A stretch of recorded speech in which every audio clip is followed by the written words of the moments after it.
Hello and welcome to my channel. Thanks for being here today.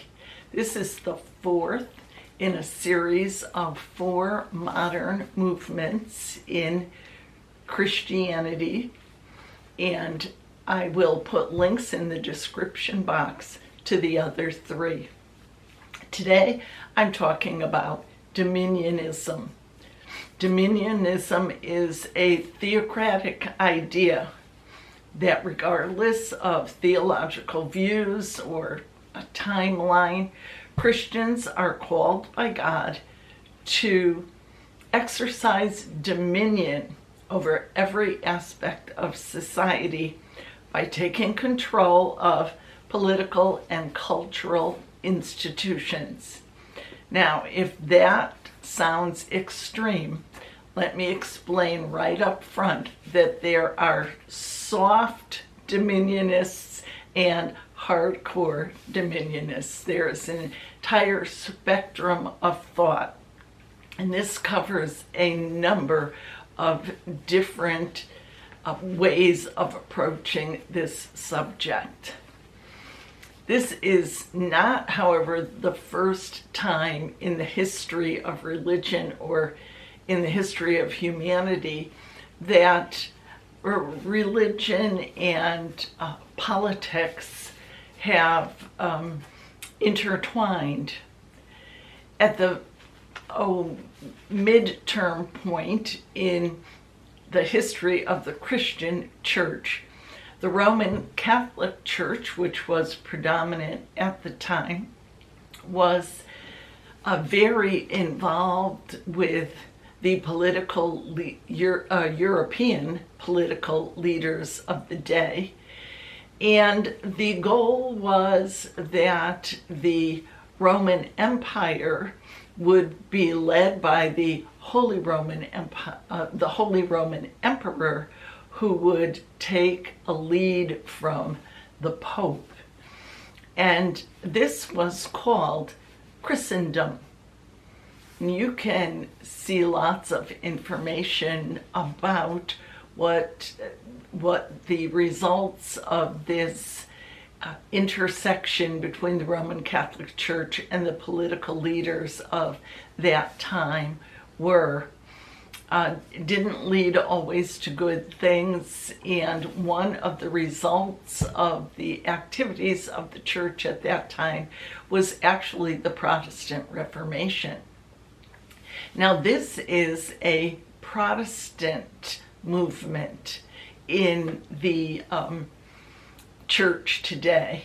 The Roman Catholic movement was and always has been based on the idea that the Roman Catholic Church is the one true church, and that everyone would be under the rule of that one true church. The Protestant movement is very different than that. The members or the proponents of the movement, which, by the way, goes across a broad spectrum of denominations, Protestant denominations, and probably attracts some Catholic people as well, all basically agree on 3 things. Dominionists celebrate Christian nationalism this way, that they believe that the United States once was and should again be a Christian nation. They give no credit to the Enlightenment roots of American democracy. Of course, the Enlightenment was taking place at the same time as the Americas were being founded. Dominionists promote religious supremacy insofar as they generally do not respect the equality of other religions or even other versions of Christianity. And the third thing is that they endorse theocratic visions insofar as that they think that the Ten Commandments or biblical law should be the foundation of American law, and that the U.S. Constitution should be seen as a vehicle for implementing biblical principles.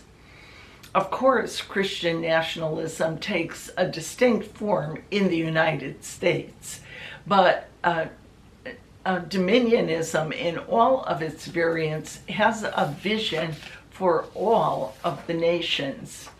So Dominion theology, also, as I said, known as Dominionism, is a group of Christian political ideologies that seek to institute a nation that is governed by Christians, primarily Protestant Christians, and based on their understanding of biblical laws. Events of rule and ways of acquiring this authority, they vary.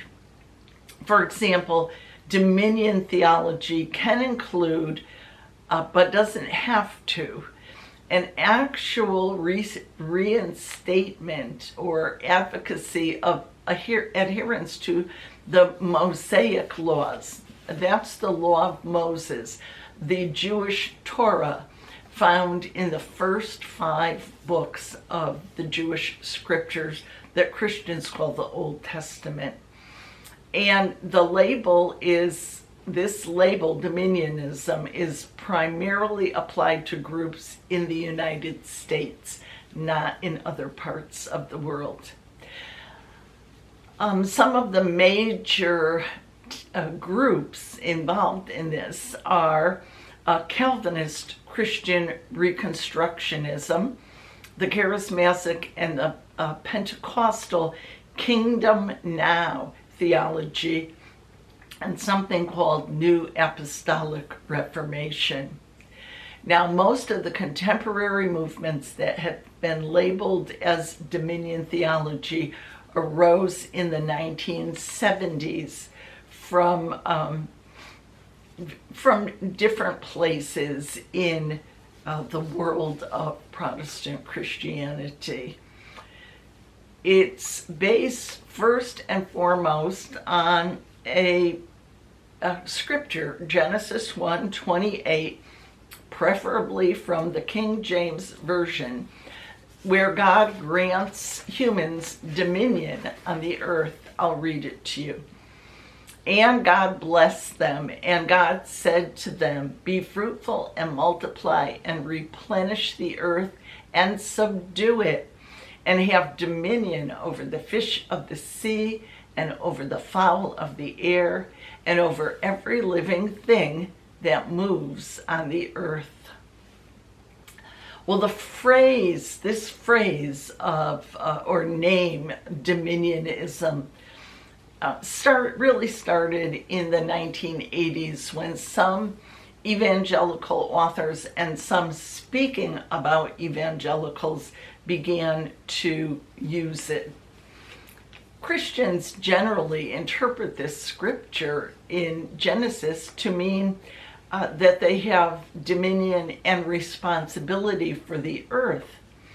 One of the distinctive aspects of dominionism is that it's interpreted as a mandate to be involved in civil affairs. Well, another aspect that you probably need to understand for this to make sense is postmillennialism. It appears, and most Christians interpret in one way or another, that at the end of time, as we know it, God is going to intervene in human history directly in some way or another. And many, probably most Christians believe that that is going to be a return of Jesus Christ. It's going to involve the end of the world as we know it, the setting up of a millennial kingdom, of a millennial meaning 1,000-year kingdom of peace and justice, etc. Probably the majority of Christians in our world today are pre-millennialists. In other words, they see this in this chronological order. Jesus returns and then sets up this kingdom which will last for 1,000 years, and at the end of that, other significant things take place. The concept of dominionism is different and is based on a theory called post-millennialism. And that is that there is going to be 1,000 years of a kingdom that is godly and is peaceable and is just and is based on the laws of God as found in the scriptures. And that at the end of that time, post-millennium, after this 1,000 years, Jesus will return to receive this kingdom that has been prepared for him. And so basically what they're saying is that God is calling a number of people now to help set up this kingdom that will last for 1,000 years, and then Jesus will return. A worldwide Christian godly kingdom. So that's the difference between pre and post-millennialism, and this is based on the idea of a post-millennial return. Well, one example is of the forms of this movement is Protestant Christian restructionism, and this came from the teachings of a man named Rushdoony in the 60s and 70s, and his theology is a theonomy that is definitely the rule of God, and he wanted the United States and all the nations of the world. He saw the best thing would be if the law of Moses would be, as found in the Old Testament, was restored. And he lays this out in a book, The Institutes of Biblical Law. Now, very few adherents of Reconstructionism in this form actually exist among Christians. What's the kingdom now theology? Well, that's a branch of dominion theology that's within the Pentecostal movement, the Pentecostal churches, and that became prominent in the 1980s. And Kingdom Now theology states that Satan, the devil, has been in control of the world ever since the fall of man, and that God is looking for people who will help him take back dominion. And those people who yield themselves to the authority of God's apostles and prophets will take control of the kingdoms of this world. And they're described as, for example, the kingdom of education, the kingdom of science, the kingdom of arts, etc. And then there's what is called the Seven Mountains Dominionism, or the Seven Mountain Mandate, or the 7MM. And this has become more prevalent in the Kingdom Now theology since early in the 1910s. Bill Bright, Lauren Cunningham, and Francis Schaeffer are often credited with all having been given the same divine vision that revealed the Seven Mountain Mandate in 1975. And the mandate proposes that there are 7 mountains that Christians have to control to establish a global Christian theocracy and prepare the world for Jesus' return. And the 7 mountains are this: government, education, media, arts and entertainment, religion, family, and business. And the mandate is based on 2 biblical passages. One is Isaiah 2 and 3, and that says, "In the last days, the mountain of the Lord's temple will be established in the highest of the mountains." And then the other scripture is Revelation 17:1-18, which describes a scarlet beast with 7 heads and 10 horns.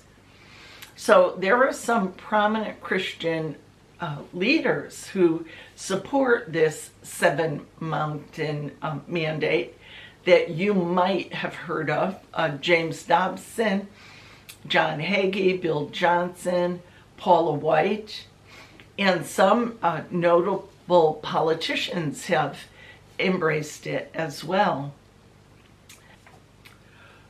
I'm going to read a statement from one of the more extremists of the movement. George Grant wrote in his 1987 book, "The Changing of the Guard: Biblical Principles for Political Action."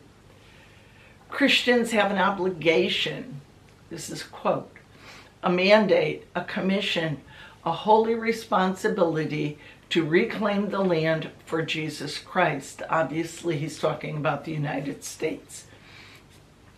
"To have dominion in civil structures, just as in every other aspect of life and godliness. But it is dominion we are after, not just a voice. Christian politics has as its primary intent the conquest of the land, of men, families, institutions, bureaucracies, courts, and governments for the kingdom of Christ."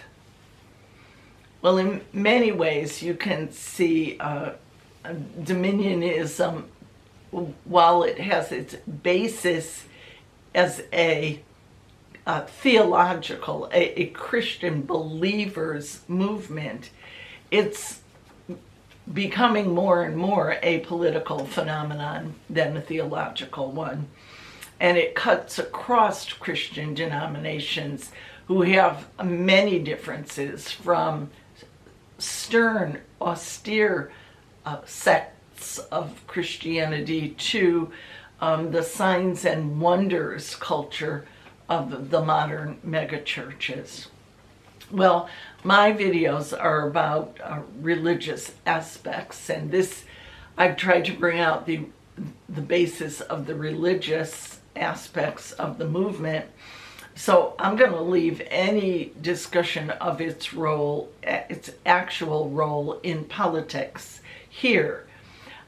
It is a current movement, and now that you are aware of it and aware of their interest in the civil life of the nation and the world, we can observe its progress in both the religious and the political realms. Well, I hope you have a better understanding now than when I started this video of what this movement is about, what some of the foundation of it is, and what some of the aspects of the intent of many of its proponents is. Now, if you have comments or questions, I hope that, as always, you'll leave them for me. And I look forward, as always, to seeing you again in my next video next week. And in the meantime, I hope that you have a great week, that you're safe and well, and that you'll be blessed. Take care. Bye for now.